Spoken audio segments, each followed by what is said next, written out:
सेवा केंद्र में सुबह की जब मुरली होती है ना, तो जब मुरली खत्म हो रही होती है 8 बजे से 7 से 8 बजे मुरली होती थी, तब एक बूढ़ी माता जी क्लास में आती थी,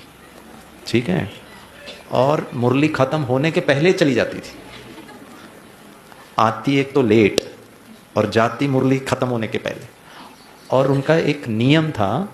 कि जाते जाते वो जो भंडारा होता था ना, बॉक्स, शिव भोला भंडारा होता था ना, उसमें वो 1 रुपए का कॉइन जरूर डालती थी, पंग आवाज जरूर आता था,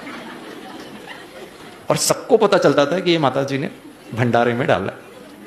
हर दिन एक तो लेट आना, ऊपर से क्लास के पहले जाना, और वो तो भाई बहनों ने वहाँ के जो निमित्त थे, एक भाई साहब थे, दीदी भी थे, उनको कहा कि ये माता जी को थोड़ा समझाओ कि एक तो लेट आती हैं और जल्दी जाती हैं, ऊपर से वो ठीक नहीं है। तो भाई साहब ने कहा ठीक है, मैं बात करता हूँ।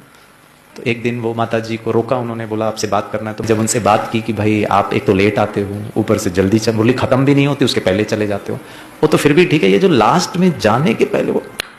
1 रुपए का जो कॉइन की जो आवाज़ है ना, वो शायद ठीक नहीं है। तो वो माता जी ने कहा कि तो मैं क्या करूं? तो भाई साहब ने कहा एक काम करो, 10वें तारीख को, 20 तारीख को और 30 तारीख को 10 रुपए का नोट डालो ताकि आवाज ना आए। तो वो माता जी ने कहा भाई साहब मैं तो माफ़ी चाहती हूँ,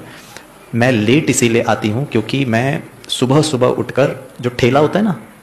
उसमें मैं इडली सांबार बनाती हूँ, ये साउथ इंडिया की बात है, मुझे 8 बजे वो सब रेडी रखना होता है, इसीलिए मैं चले जाती हूँ। तो भाई साहब ने कहा वो तो ठीक है, समझ में आ रहा है, लेकिन ये 1 रुपए का जो कॉइन आप डालते हो ना, उसे आवाज़ आता है और बाबा के बच्चे थोड़े डिस्टर्ब होते हैं, तो आप 10 तारीख को 10 रुपए का नोट डाल दो। पता है वो माता जी ने क्या कहा? माता जी ने कहा भाई जी, गुरुवार का भोग मैं खाती हूँ,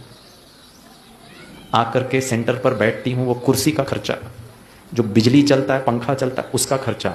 मधुबन से जो मुरली बाई पोस्ट आती है उसका खर्चा, अगर मैं 8 तारीख को मर गई, 8 दिन का खाया वो सर पर बोझा, वो कौन आप दोगे? वो भाई साहब ने जब सुना ना, भाई साहब हिल गया। ये माता जी ठेले पे इडली बेचती है, क्या उसकी महीन बुद्धि बाबा के साथ,